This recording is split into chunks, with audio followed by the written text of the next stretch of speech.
Kakang Semar, kula obat gumun aku. Ing ngatasé Kang Prabu Ndarawati rawuh ning kasatriyan Madukara lah kok ora nyendu.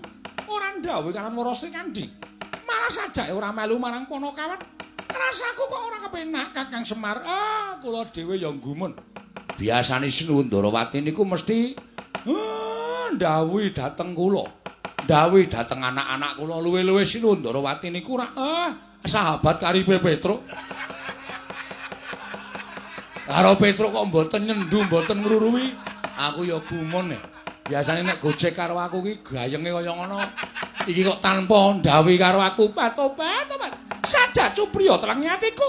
Aku tak sowane negara Ngamarta tak aturke lakon iki Kakang Semar Prayogi Ndara.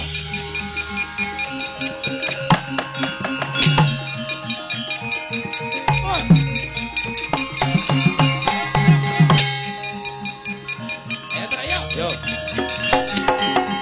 Lah mau pincang kuwane neng ben.